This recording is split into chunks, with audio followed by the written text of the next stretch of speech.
Hello, in this lesson we're going to study the Courante BWV 996 by Johann Sebastian Bach. This is a particularly thorny piece because it has a lot of notes, a lot of ornaments, and a wide variance of subdivisions of the pulse.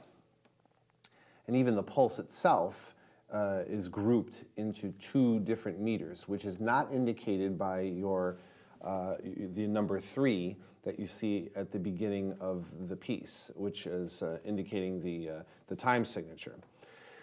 And it's vague for a reason, because in this highly French stylized Courante, the French style was, of course, to have a lot of ornamentation and a lot more rhythmic complexity than, say, in Italian Courante, which is more flowing, just more straight eighth notes or subdivisions of the pulse in a more of a flowing style.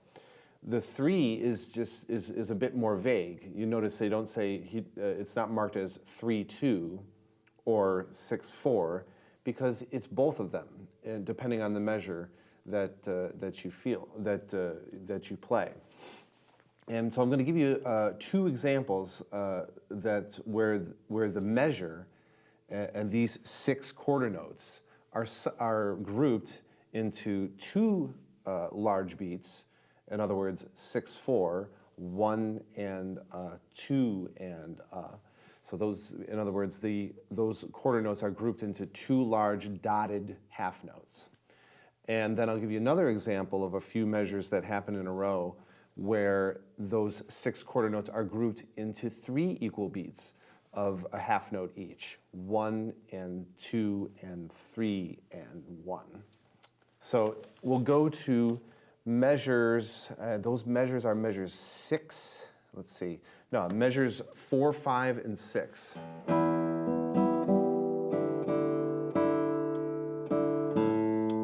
It's really the second phrase of the first half of the Courante. It starts at measure 6, and I'll play a little bit slowly.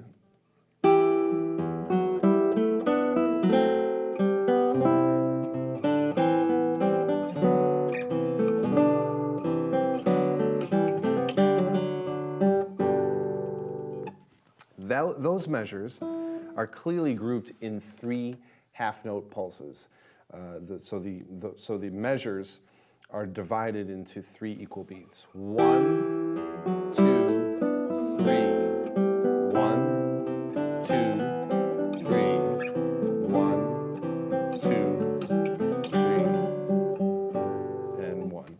Now again, there's 2 types of ways that these are grouped.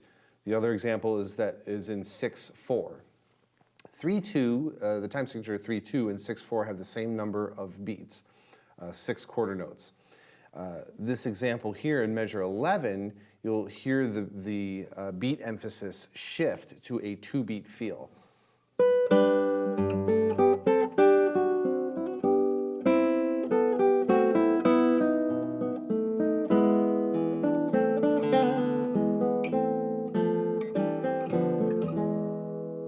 So clearly, even though it's not really indicated by the time signature, clearly that must be felt in a 1 and 2 and So that piece of information is essential to understanding how to play the Courante and how to phrase it.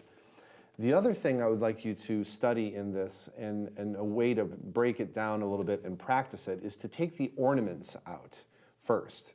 This piece there's a lot of performances out there that are not rhythmically very accurate.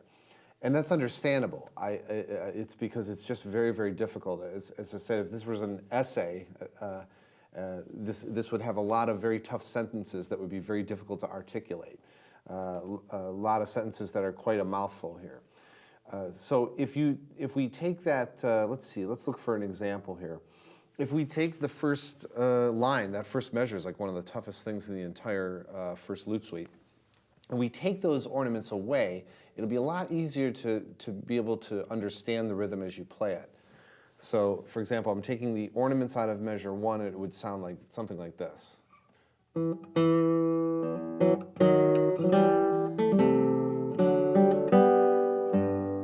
And actually going on, I'll continue to play further.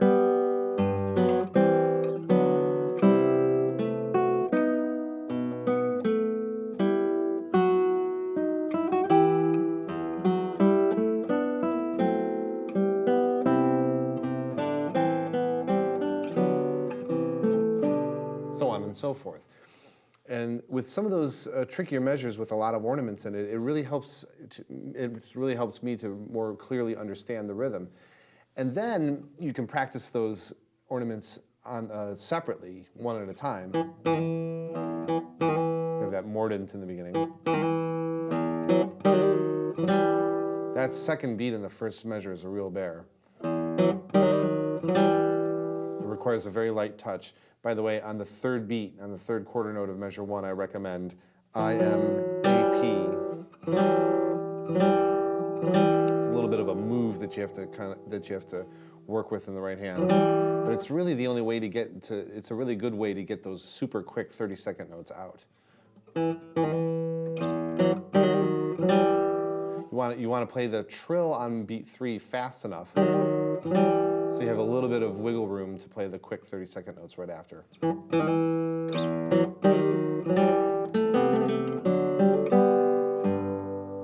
So there you have it. That's a lesson on the Courante from the first lute suite, BWV 996 by Bach.